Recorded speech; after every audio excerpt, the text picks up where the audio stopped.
first step towards achieving your dreams is having the right coach. Get the best education with CAD.com Lab and make your AutoCAD do the 3Ds Max. Dreams come true. Download the app now.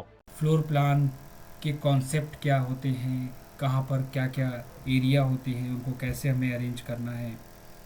Vastu से हमें समझ में आया था कि क्या क्या concept हैं फर्नीचर वगैरह को प्लेस करने की, उनके बारे में हमें समझ में आया था, राइट।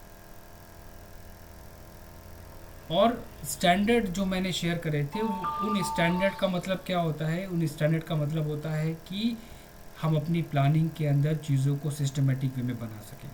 एग्जाम्पल लो, ये ड्राइंग हमें देख के लग रहा होगा या तो एक बहुत बेसिक सी ड्राइंग है, या मुझे लग रहा होगा कि थोड़ा सा डिफ़िकल्ट है, दो बातें।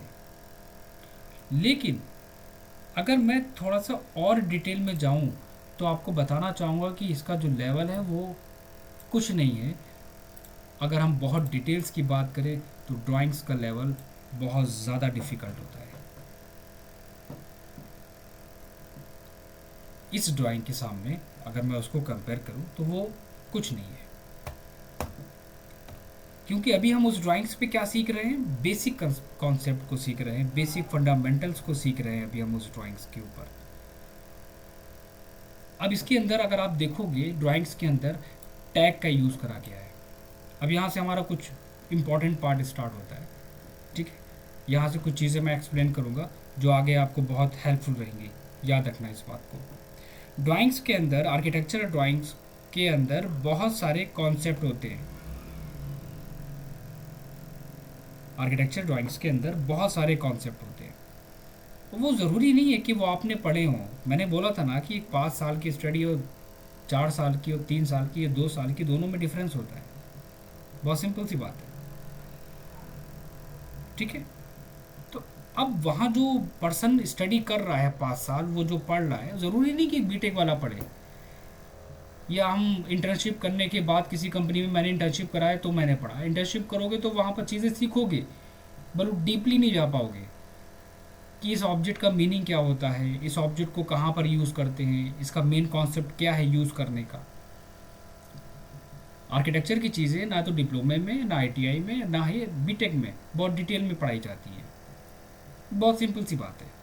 हम उन्हीं चीज़ों को लेके चल रहे हैं बहुत बेसिक से, ताकि हम कोशिश कर सकें हम थोड़ा और डिटेल्स में जाके चीज़ों को कैच करें। डिटेलिंग्स का मतलब है कि आपके पास डिटेल्ड आइटम होने चाहिए। पॉइंट नंबर 1, हमारे इंडिया में हम लोग जब काम करते हैं तो नॉर्मली इतनी डिटेल्स अपनी ड्राइंग्स में नहीं देते। अगर आप किसी बहुत बहुत ही प्रोफेशनल पर्सन की भी ड्राइंग देखोगे तो भी उसमें इतनी डिटेल्स हमें नहीं मिलेगी। नॉर्मली क्या होगा, सिर्फ वॉल्स वगैरह सारी इंक्लूड होती है, इसमें वॉल्स इंक्लूड होगी उसके अंदर। लेकिन आज कुछ चीज़ों को थोड़ा सा स्टडी करेंगे और ये देखेंगे कि हम उन चीज़ों को कैसे डिज़ाइन कर सकते हैं। शॉर्ट ट्रिक्स के साथ, कमांड के साथ हम उनको कैसे डिज़ाइन करेंगे और हम अपनी लाइब्रेरी कैसे बना के रखेंगे। ये थोड़ा सा इम्पॉर्टेंट पॉइंट है, इस पे हमें फोकस करना है, ठीक है। पहला पॉइंट तो ये आ गया हमारा। तो देखो इसमें क्या क्या समझ में आ रहा है। सबसे पहला, हमारी ड्राइंग्स के अंदर ये जो टैगिंग दी होती है, इस टैग को हम लोग क्या कहते हैं? Door tag. पॉइंट नंबर 1, ये जो हमारी टैगिंग होती है, इस टैग को हम लोग कहते हैं डोर टैग, ठीक है। हम अपने ड्राइंग्स के अंदर विंडो टैग्स यूज़ करते हैं, ये मैंने लास्ट टाइम एक्सप्लेन करा था। हम अपनी ड्राइंग्स के अंदर सेक्शन के सिंबल को मेंशन करते हैं, जो बहुत इंपॉर्टेंट होता है। यहाँ तक हम अपनी ड्राइंग्स में कॉल आउट की डिटेल्स को ऐड कराते हैं। डोर टैग सभी को पता है, विंडो टैग सभी को पता है, लेकिन इसके साथ साथ एक और होता है, वॉल टैग्स भी होता है। यहाँ तक कि आर्किटेक्चर्स में हर एक पार्ट को कैटेगराइज कर दिया गया है रूम टैग्स के नाम से भी। ये टैगिंग के बारे में एक्सप्लेन कर रहा हूँ। ये इसे क्या कहते हैं, डिटेल्ड आइटम्स क्या क्या होते हैं, उनके कॉन्सेप्ट क्या क्या होते हैं। सिर्फ रूम टैग्स तक नहीं होती है डिटेल्स, फिनिश टैग भी होते हैं। अब कहाँ finish tag, room tag, wall tag, window tag, इन सब में कैसे हमें काम करना है, इनको कैसे बनाना है। देखो सबसे पहला कॉन्सेप्ट हमारे पास आता है डोर टैग का। डोर टैग हमारा प्लानिंग का पार्ट है, ठीक है, जो मैंने एक्सप्लेन करा है।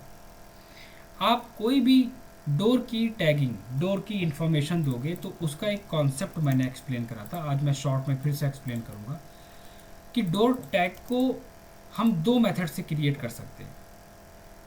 डोर टैग को हम दो मेथड से क्रिएट कर सकते हैं। दूसरा होता है जो बहुत ही ईजी होता है, जिस पे हम काम करते हैं,